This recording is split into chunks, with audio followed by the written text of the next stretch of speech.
WhatsApp everyone, कैसे हो आप सब। So I hope you all are fine. तो हम लोग अपने applications of time speed and distance chapter पे थे एंड उसके बोर्ड्स एंड स्ट्रीम के हम प्रैक्टिस एक्सरसाइज क्वेश्चंस हम कर रहे थे। सो 5 तक ऑलरेडी हम कर चुके हैं। अब हम स्टार्ट कर रहे हैं with question number 6। So let's read.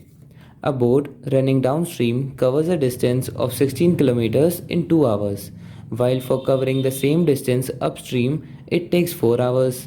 What is the speed of the boat in still water? Okay तो यहाँ पे बोला है एक बोट है जो कि डाउन स्ट्रीम डिस्टेंस कवर करती है 16 किलोमीटर्स का 2 आवर्स में। अब डाउन स्ट्रीम क्या होता है? डाउन स्ट्रीम मतलब विद द स्ट्रीम, मतलब पानी का भाव अगर इधर जा रहा है तो बोट भी सेम डायरेक्शन में जा रही है। फॉर एग्जाम्पल बोट अगर लेफ़्ट टू राइट जा रही है, ठीक है, और पानी का बहाव भी लेफ़्ट टू राइट जा रहा है, ये हो गया डाउन स्ट्रीम। तो जब ऐसी सिचुएशन होती है तो इस सिचुएशन में बोट को 16 किलोमीटर ट्रैवल करने के लिए 2 घंटे लगते हैं। तो मतलब स्पीड क्या है बोट की डाउन स्ट्रीम में? 16 डिस्टेंस अपॉन टाइम 2, यानी कि 16/2 8 किलोमीटर्स पर आवर बोट की स्पीड है when it is running downstream, ठीक है। While for covering the same distance upstream it takes 4 hours. अब वही डिस्टेंस अपस्ट्रीम करने के लिए उसे 2 की जगह 4 घंटे लगते हैं। अब अपस्ट्रीम क्या हो गया? अपस्ट्रीम हो गया अगेंस्ट द फ्लो, यानी कि बोट अगर इस डायरेक्शन में जा रही है तो उसके ऑपोजिट डायरेक्शन में पानी फ्लो कर रहा है।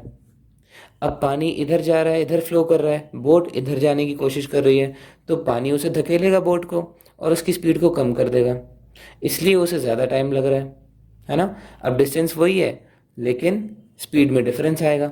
16 किलोमीटर्स अब वो ट्रैवल कर पा रहा है 4 घंटे में, यानी कि 16/4 4 किलोमीटर्स पर आवर की स्पीड हो जाती है बोट की ड्यूरिंग अपस्ट्रीम और 8 किलोमीटर पर आवर की ड्यूरिंग डाउनस्ट्रीम। अब वो बोल रहा है what is the speed of the boat in still water, मतलब एस बी की वैल्यू हमसे पूछ रहा है, मतलब बोट की स्पीड कितनी है स्टिल वाटर में।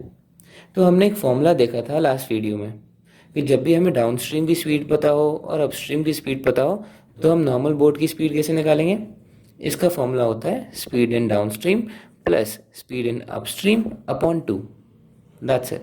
एंड अगर हमें वाटर की स्पीड निकालनी हो, वाटर कितनी तेज़ी से बह रहा है, तो उसका होता है speed in down stream minus speed in upstream upon 2, ठीक है।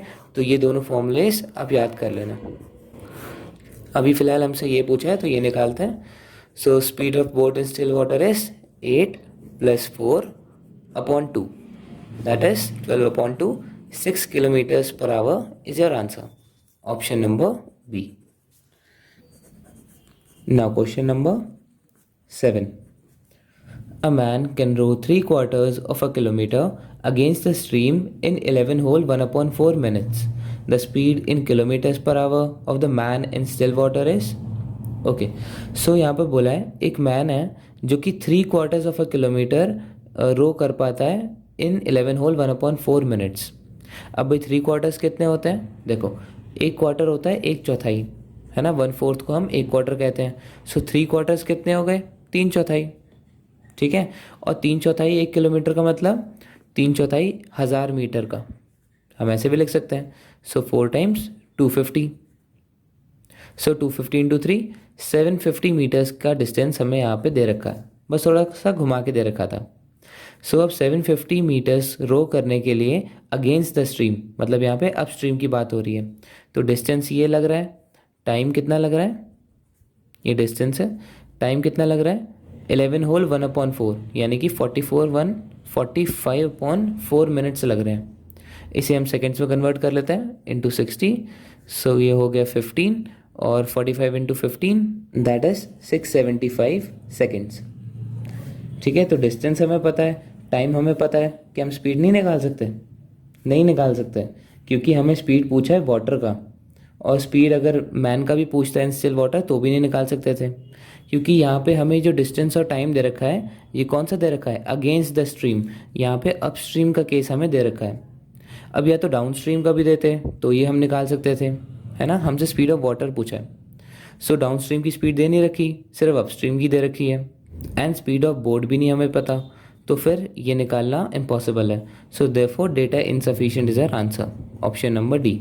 कोई भी एक चीज़ हमें दे रखी होती या तो स्पीड इन डाउन स्ट्रीम या फिर speed of boat in still water, तो फिर हम इसे निकाल पाते, ठीक है। So now question number 8. A boat covers a certain distance downstream in 1 hour, while it comes back in one whole 1/2 hours. If the speed of the stream is 3 kilometers per hour, what is the speed of the boat in still water? Okay, so speed of boat in still water ये हमसे पूछा है, ठीक है, और speed of water हमें बता दिया है कि 3 किलोमीटर्स पर आवर पानी का बहाव था। ओके, अब हमें डाउन स्ट्रीम की स्पीड दे रखी है, स्पीड नहीं सॉरी टाइम दे रखा है कि डाउन स्ट्रीम रो करने में बोट को 1 घंटा लग जाता है। अब वहीं बोट वापस आती है तो उसे 1.5 घंटे लगते हैं। ये एक्चुअली हिडन इक्वेशन है। यहाँ पे कम्स बैक का मतलब है अपस्ट्रीम। कैसे देखो, जैसे फॉर एग्जांपल एक पानी का बहाव सेट कर लेते हैं, पानी लेफ़्ट टू राइट जा रहा है, ठीक है, ये पानी का फ्लो है। अब बोट डाउन स्ट्रीम जाती है, डाउन स्ट्रीम का मतलब विद द फ्लो, तो मतलब पहले बोट यहाँ से यहाँ तक जा रही है, ठीक है, तो ये क्या होगा, स्पीड इन डाउन स्ट्रीम लगेगी। ये बोट की हम बात कर रहे हैं तो अब ये स्पीड इन डाउन स्ट्रीम लगेगी। अब लेकिन ये बोट घूम के वापस भी आती है, ठीक है। अब वापस ये जब आती है तो ये पानी के फ्लो के अगेंस्ट जा रही है, स्पीड ऑफ बोट बिल्कुल जा रही है, तो इसी वजह से उसे ज़्यादा टाइम लग रहा है। भाई जाने में 1 घंटा और आने में 1.5 घंटा, ऐसा क्यों? ऐसा इसलिए क्योंकि जाते समय तो वो विद द स्ट्रीम थी और आते समय अगेंस्ट द स्ट्रीम, ठीक है। तो यहाँ पे हमें एक्चुअली में टाइम दे रखा है जब वो अगेंस्ट द स्ट्रीम यानी अप स्ट्रीम में जाती है, ठीक है, और हमें स्पीड ऑफ वाटर दे रखी है। तो अब ध्यान से देखो, हमें यहाँ पे टाइम गिवन है, time taken by boat to cover that distance in downstream upon time in upstream, ठीक है। तो ये फिर रेशियो क्या है, 1 आवर अपॉन 1.5, ठीक है, ये 1 होल 1/2 1.5 होता है। सो 1/1.5 जो कि ये कितना हो जाएगा, 5 × 2 अपॉन 5 × 3। सो हमें डाउन स्ट्रीम और अप स्ट्रीम का टाइम पता चल गया, टाइम का रेशियो। तो क्या हम स्पीड का रेशियो नहीं निकाल सकते? बिल्कुल निकाल सकते हैं। देखो हमें ये पता है कि speed is inversely proportional to time. इसका क्या मतलब होता है कि स्पीड जैसे जैसे बढ़ती है टाइम उतना उतना कम होता है, स्पीड जैसे जैसे कम होती है टाइम उतना उतना बढ़ता है। सो इसका मतलब होता है जो टाइम का रेशियो आया है उसका ऑपोजिट, उसका रेसिप्रोकल वो स्पीड का रेशियो आएगा। सो time taken by boat in downstream upon time taken by boat in up stream ये 2/3 है। So speed in downstream upon speed in up stream कितनी हो गई, इसका उल्टा यानी कि 3/2, करेक्ट। अब स्पीड इन डाउन स्ट्रीम होती क्या है भाई, डाउन स्ट्रीम मैंने को क्या बताया था, विद द फ्लो। तो जब बोट इस तरफ जा रही है और पानी भी इस तरफ जा रहा है तो स्पीड ऐड हो जाएगी क्योंकि पानी बोट को धकेलता है ना। So speed in down stream हो गई आपकी speed of boat plus speed of water, okay. And speed in upstream क्या हो गई, speed of boat minus speed of water. क्यों? क्योंकि वो अब उसे ऑपोजिट डायरेक्शन में धकेल रहा है, ठीक है। सो ये कितना हो गया, 3/2। अब इजी करने के लिए मैं वैसे स्पीड ऑफ बोट को x लिख लेता हूँ और स्पीड ऑफ वाटर को y लिख लेता हूँ, तो उससे इजी रहता है। एंड फिलहाल हमें वाटर की स्पीड तो दे रखी है 3 किलोमीटर्स पर आवर।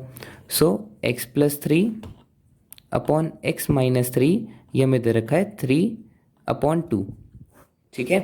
सो इसे सॉल्व करते हैं, 2x + 6 = 3x - 9, ये इधर जाएगा 15 = x। तो ये x क्या था, speed of boat in still water, ये हमें मिल गया 15 किलोमीटर्स पर आवर और यही हमसे पूछा था। So therefore option number D is your answer. Now question number 9. Summer can swim 3 kilometers per hour in still water. If the velocity of the stream is 2 kilometers per hour, the time taken by him to swim to a place 10 kilometers upstream and back is okay. सो हमें summer की swimming की speed दे रखी है still water में, मतलब वही जैसे हम स्पीड ऑफ बोट नहीं करते वैसे ही वो स्विमिंग कर रहा है। तो स्टिल वाटर में 3 किलोमीटर्स पर आवर है, तो इसको हम एक्स ही रिप्रेजेंट कर लेते हैं, ठीक है। Speed of swimmer in still water that is 3 kilometres per hour. अब speed of velocity of stream कितनी है, मतलब पानी का बहाव कितनी तेज़ी से चल रहा है, 2 किलोमीटर्स पर आवर। इसको हम वाई से रिप्रेजेंट कर लेते हैं, 2 किलोमीटर्स पर आवर। अब the time taken by him to swim to a place 10 kilometres upstream and back is, अब वो टाइम पूछ रहा है कि कितना टाइम उसे लगेगा 10 किलोमीटर अपस्ट्रीम जाने के लिए और फिर वापस भी आने के लिए। ठीक है, ये जो है ये 10 किलोमीटर्स का डिस्टेंस है। अब उसे अपस्ट्रीम भी जाना है और डाउनस्ट्रीम भी जाना है, उसका टाइम पूछा है उसने। ठीक है, अब लेट्स से मान लेता हूँ जो फ्लो है वो इस तरफ था, नहीं अब पहले तो अपस्ट्रीम जा रहा है ना, तो फ्लो इस तरफ था। ठीक है, तो पहले वो अपस्ट्रीम जा रहा है, सो 10 किलोमीटर्स अपस्ट्रीम जाने के लिए उसे कितना टाइम लगेगा? So time equals to distance, तो 10 किलोमीटर्स का हो गया। और अपस्ट्रीम में स्पीड क्या होती है? माइनस, है ना, 3 - 2 दैट इज़ 1। सो 10 आवर्स उसे लगेंगे। अब भाई उसे वापस भी तो आना है, फ्लो इस तरफ है और अब वापस भी वो इस तरफ आ रहा है, तो स्पीड ऐड हो जाएगी। तब उसे कितना टाइम लगेगा? 10 kilometres upon speed is 3 + 2 that is 5, यानी कि 2 घंटे उसे वापस आने में लगता है। बस यही हमसे पूछा था कि उससे जाने में और फिर वापस आने में कितना टाइम लगेगा, तो 10 + 2 12 आवर्स का उसे टोटल टाइम लगेगा। Therefore, option number B is your answer. Now question number 10. Surya takes thrice as long to row a distance against the stream as to row the same distance with the stream. The ratio of the speed of the stream and the speed of the boat in still water is okay तो देखो क्या दे रखा है, Surya takes thrice as long, मतलब time की यहाँ पे बात हो रही है कि वो 3 गुना ज़्यादा टाइम लेता है to row a distance against the stream. ठीक है, so time in upstream की वो बात कर रहा है, वो 3 गुना है किसके, जितना टाइम उसे विद द स्ट्रीम करने में लगता है। ठीक है, जैसे कि फॉर एग्जांपल अगर मैं बोलता हूँ कि भाई उसे डिस्टेंस जो है अगर वो डाउन स्ट्रीम जाता है तो उसे 1 घंटा लगता है, तो उसे अपस्ट्रीम जाने में कितना लगता है, कितना टाइम लगता है? 3 गुना ज़्यादा, यानी कि 3 × 1 3 आवर्स लगते हैं। वही यहाँ पे बोला है, Surya takes thrice as long to row a distance against the stream. ठीक है, अगेंस्ट द स्ट्रीम करने के लिए thrice as long as to row the same distance with the stream, तो ये हमें दे रखा है। अब मैंने आपको लास्ट क्वेश्चन में बताया था कि जब हमें टाइम का रेशियो मिल गया हो, जैसे इसमें आया 3:1, तो हम स्पीड का रेशियो नहीं निकाल सकते? बिल्कुल निकाल सकते हैं भाई, टाइम का रेशियो हमें पता है, तो स्पीड का रेशियो क्या हो जाएगा? इसका रेसिप्रोकल, तो 1/3। ऑलराइट, अब स्पीड इन अपस्ट्रीम का मतलब क्या होता है? अपस्ट्रीम का मतलब होता है speed of boat minus speed of the flow, है ना, स्पीड ऑफ वाटर। तो यानी एक्स से रिप्रेजेंट कर लेते हैं स्पीड ऑफ बोट और वाई से रिप्रेजेंट कर लेते हैं वाटर की स्पीड, तो यहाँ पर माइनस होगी क्योंकि अगेंस्ट है। अब सेम डायरेक्शन में प्लस होगी, इक्वल्स टू 1/3। एंड हमसे पूछा क्या था? The ratio of the speed of stream and the speed of boat, मतलब रेशियो पूछा है पानी की स्पीड का और बोट की स्पीड का इन स्टिल वाटर, मतलब y/x पूछा है और इस इक्वेशन से आ ही जाएगा। सो ये कितना आ गया? 3x - 3y equals to x + y। So ये कितना आ गया? 2x इक्वल्स टू 4y, यानी कि x/y का रेशियो आ गया आपके पास 4/2 दैट इज 2/1। एंड हमसे पूछा था स्ट्रीम इज टू बोट का रेशियो, तो स्ट्रीम इज टू बोट यानी y/x, तो इसका उल्टा हो जाएगा 1/2। That's it, option number A is your answer. So these were the solutions from 6 to 10। I hope आपके समझ में आया होगा। कोई भी प्रॉब्लम हो तो उसे कमेंट सेक्शन में पूछ लेना। एंड अगर वीडियो अच्छी लगी so don't forget to like, share and subscribe to our channel. And thank you so much for watching.